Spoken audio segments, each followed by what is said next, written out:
All right, Jill, do you want to tell us about yourself and how you got to where you are today? Sure. My name is Jill Waller. I am an HR director for Max Hospitality. I've been in the position, I'm on my 7th year. I started in human resources back in 1997. That's how old I am. I moved to San Francisco from Connecticut sort of on a whim. I did not want to go to college right after high school. So I moved to San Francisco with a friend, and I ended up getting a job with a very large law firm out there and was on their recruiting staff.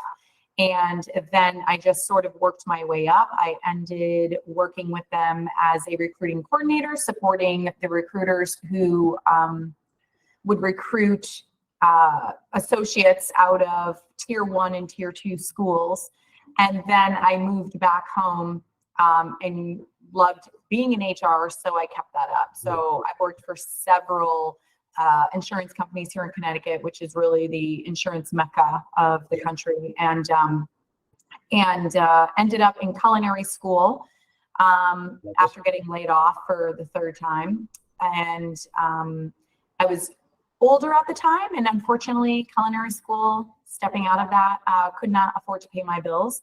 So I ended up getting a call from United Health Group, and I took that job with them back in HR. And then a headhunter reached out to me about this job, and I have not looked back since. I'm very happy in my job. I love who I work for. I love the company, and I really do love HR. So it suits me very, very well. So that's how I got here. That's awesome. And I mean, you're responsible for so many locations. Like I was like on the website and I was looking, I was like, you guys have more than 10 locations. I mean, that's like insane. You must be like up the walls busy. My plate is always full and it's always running over. We have 10 restaurants, we have 2 catering sites, and then we have the corporate office. Where we recently, as of 1/1, took over a space at the Goodwin Hotel, which is a historic hotel in downtown Hartford. We took over that space, so it is now Bar Max. So we've added another location to our list, and we're in the process of slowly remodeling it while we're open for business just in the evenings. It's also going to be an event space for our catering company, which again works out of Massachusetts and Connecticut. So that'll be another space for them. So we currently have about 800 employees, and I am responsible for all of them. Unreal. That's amazing. I mean, that's actually, remarkable. I love hearing that, because it's like, that's just like, just such a amount of responsibility. And you're clearly thriving. I mean, you're buzzing. You're buzzing on this call. Exactly. I hope all 800 say you are. So tell me, like in your role, I mean, it's interesting. So you run the gamut across all of like sort of the hiring then in the corporate and in the like front of house, back of house, and everything within the restaurants as well. That is correct. So my responsibility is to post all of the jobs that are needed within the restaurants. And then it's my responsibility to weed through the resumes that we receive in applications, and then set up interviews with those who I feel are best suited for each of the locations. Because our locations can run from casual dining to fine dining, it's important that when I'm speaking with a candidate, I understand their experience and figure out where they would best be fit at which location. And we also look at where they're currently residing, because we have locations in Massachusetts and throughout Connecticut. I have to learn, do they have transportation? Do they need to be on a bus line? Things like that, because that will help in making sure that they are successful by getting to work easily.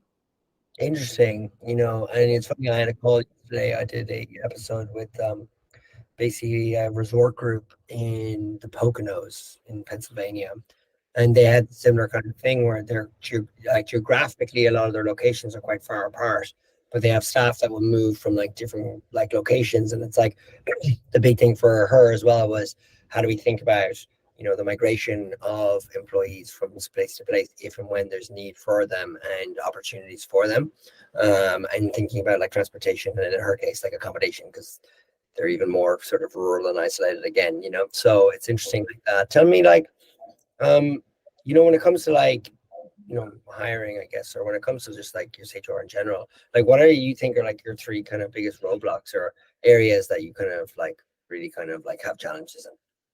In terms of hiring, the challenges that we have that become roadblocks for us is, you know, finding experienced individuals. Yeah.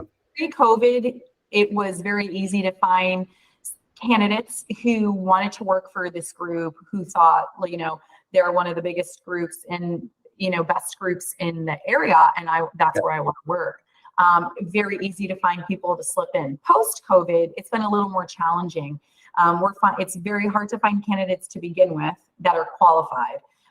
We started hiring in candidates that weren't as qualified, but we did training for them so that we could get them where they needed to be for us and for them. So it really became on-the-job training.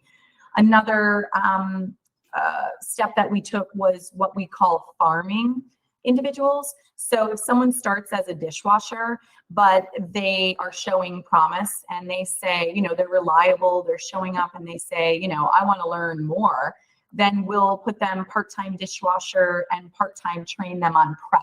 So now we've moved them from dishwasher to prep, and now we can backfill that dishwasher position. Yeah. So we've had to make a change there and do that.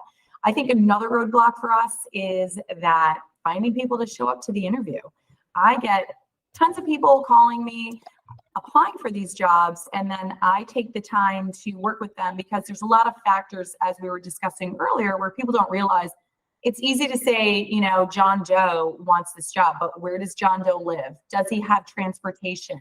Those are all the pieces that are going to set him up for success in the role and with us that we need to figure out beforehand. What is the experience? So there's all these factors that go in before we can even get you to an interview. But when I say and reach out to them and say, great, we'll have you interview with the chef on this day at this time, we had a lot of people just not showing up to those interviews. So we then decided, I thought, well, one day a doctor's office called me the day before to say, we want to confirm you're coming tomorrow. And it dawned on me, why don't we do that? Now it's an extra time out of my day. It's more time that I have to invest. But if it means that I can remind that candidate that, yes, you have an interview tomorrow, and it might remind them to say, oh yeah, I need to show up, then great. So we started doing that. We did see some individuals show up more than they had. I wouldn't say it was an alarming number, but it's still a roadblock for us. You know, building up after COVID's been tough. The staffing's been tough, and then getting people back to really downtown, which is the city where we have 2 restaurants. Bringing people back after COVID, you know, I think people are still not traveling as much. There's a lot more remote work. So you still see less business in some of the major cities, especially ours. But it's definitely been a roadblock for us that we're constantly brainstorming to find ways to work around, or how can we, you know, work with the staff that we already have? How can we farm people? It's just those are really the roadblocks for us. You know, it's interesting.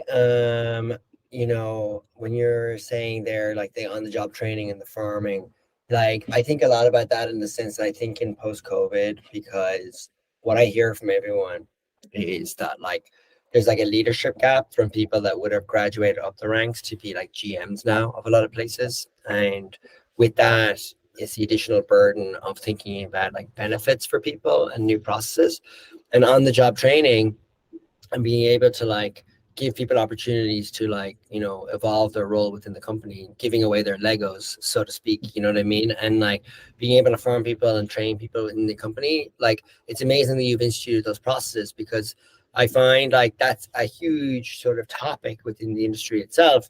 But like the successful organizations like you are implementing that, and it sounds like it's working successfully for you.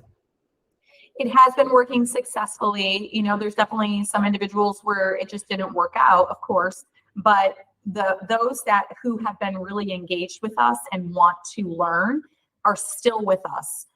We also take on culinary students. We have several colleges in the area that I work with, and we take their students while they're in school part-time or full-time, and we'll give them full or part-time jobs while they're in school, because it's allowing them experience, and then they have an internship they have to do. So our goal is hopefully you'll do your internship with us, and then we can hire you on full-time when you're done. And that's happened several times. Yeah, that's amazing, you know. And I wonder, how does this play into like the retention of staff? Because one of the things that I've like definitely heard across the board, it's like top of funnel 18 months ago was like the be all and all, like we need bodies. Then it goes, we actually need qualified bodies, like we need like good people, like interested people, like determined people, whatever you want to call them. And now the conversation is very much around retention. It's like, okay, we're doing the on-the-job training, we're investing in these people, like we need to see ROI on that, which is basically people like reliable people who show up for work. How do you think about retention, and how does like those kind of roles play into that, the efforts that you're putting in? So retention is very big for us, obviously, especially in hospitality. I think the number is 70% is the statistic number for turnover, because it is hospitality. I think we're fortunate where when I started with the group, we already had a really good seasoned core staff. COVID happened, and when everyone could be home sort of collecting unemployment and all the money the government was giving out on top of unemployment, we had several employees of ours who had been with us for decades reach out and say, I don't want to sit at home, I want to come into work. I'll come in and clean the restaurant. I'll come in and help, with takeout, because takeout became a big thing. So we said, great. And we took them on. And so I think we're fortunate in the sense where we have a very solid seasoned staff core group that's been with us. We have a dishwasher who's been with us for 25 years. We have a server who has been with us for 22 years. We have a chef who's been with us for 27 years. We really have found ways to retain them. Some of the ways to retain them is by offering bonuses. So if you are consistently on time, you consistently are reliable, we give you a bonus. If someone calls out and you say, you know what, I'll stay and I'll work the double, it's no problem. We reward you for that. Whether it's through monetary, through buying you dinner, through sending a note with movie passes. Employee recognition is very big with me. It wasn't something that was really here when I started. And it's one of the reasons I left my previous job. I was working at home and I was very happy with my job, and I was not looking for a job. But when the headhunter came out to find me, I thought, well, I'm not looking for a job. And so, but then I really sat and thought, I'm number one in my department right now, and I get zero praise. And I thought, if I can move to somewhere where I'm going to get praise, it'd be great. So when I came here and saw that there wasn't a lot of praise, I changed that with employee recognition. So I think that plays a big factor in retention. A lot of people don't realize people don't need money and things in movie tickets. They really don't. It's nice, but they really don't need it. What they need is words of praise. They need to hear, you're doing a great job. We really appreciate that. Those words go so much further than a pair of movie tickets, in my opinion. And I find that whenever the time that I've been in HR, it really is true. People want to receive praise. Even the people that you think don't want praise, they do. They want to hear that they're doing well. But other ways that we have provided recognition is by, we started a 401k plan. It's something I had been asking for 5 years, and we got it last October. Congratulations. Yes, last October of 2022, it got rolled out. And then in January of 2023, we started matching. It's not often that I don't even get matching. It's not often that you find a restaurant group is going to match you. So we match up to 4%. Now, for working in this industry, a lot of individuals in the industry work paycheck to paycheck. They're servers, they're dishwashers, they're cooks. A lot of them work that. So they're really not setting themselves up for success in their retirement. And we felt in order for our staff to be financially comfortable and not insecure in their future, it was really important that we do that. Even by putting away $20, $25, it's pre-tax. You're really not going to miss it. And so we sat and we had multiple meetings with them, and we told them, like, even doing $5 a week is better than nothing. And we're going to match you on that. So why wouldn't you take advantage of it? So we had a lot of people sign up. We have, out of 800, I would say we're at about, 350 people signed up. You do have to be with us for at least a year because we want to retain you. We want to know that you're going to be here in order for us to match those dollars. And so we've done that, and everybody reaches out asking, have I been here for a year yet? Can I sign up? So that's another way. So we've done bonuses, we've done 401k plans, we give food allowances, we give deep discounts. Last Labor Day of 2023 was the second time we've done an employee party at a farm where everything was included. It was entirely free for the employees and their families. We had over 500 people show up. We had food, we had food trucks. It was all the partners and the GMs cooking, serving, creating a committee for it. And it was really successful. All the employees were very happy. They were like, we have never had an employee party like this before. There was kickball going on, bounce houses for the kids, face painting, tattoos. It was great. They had a great time, and we were really fortunate that we could close down all of the restaurants and do it on that day. And so I think those are ways that we retain our staff. And when people in the industry know people in the industry, and when you go out with your friends and you say, oh, I had this, what'd you do for Labor Day weekend? We went to an employee party. We didn't lift a finger, and we didn't pay a dime for anything. And they're like, what? Other people hear that, and it's like, I don't want to leave for 25 cents extra down the road because I'm going to lose all of these other benefits that I get. I think that speaks volumes. And another thing we do is we pay out employee referrals. Like I said, people in the industry know other people in the industry. So if you have a friend and the friend hears how great you're enjoying your job with one of our locations, they're going to say, if you want, I'll get you an interview. I can refer you. And then when that person gets referred and they've been here for 6 months, you can get up to $1,000 paid out to you for that referral. And we paid out $15,000 in referrals in 2021. We paid out $25,000 in 2022, and I have not calculated the numbers for 2023 yet. I mean, that's amazing. Like the key, that's honestly the most articulate answer I've ever gotten, or the most comprehensive answer I've ever gotten on that question, like from anybody ever. And I'm actually like mesmerized almost, like hearing that. Like, it's actually amazing. Like, when people talk about specific policies or practices they do for retention in particular, people, I kind of get the impression that they're like, yeah, we have some things instituted, whatever, and it's kind of like vague or something. Whereas there were so many in there that are phenomenal. And the fact that you're paying referral bonuses, the fact that you're doing a matching 401k, that's amazing. Mm-hmm. And so for me, I'm just like unbelievably impressed with the sort of the work you're doing. We also allow employees to accrue PTO from day one. So the day that you start, you're accruing paid time off with us. You don't have to wait 60 days. You don't have to wait 90 days. There's no probationary period. We want you to have it. That's amazing. I mean, I'm kind of like blown away here by this. We're hiring. Come on over.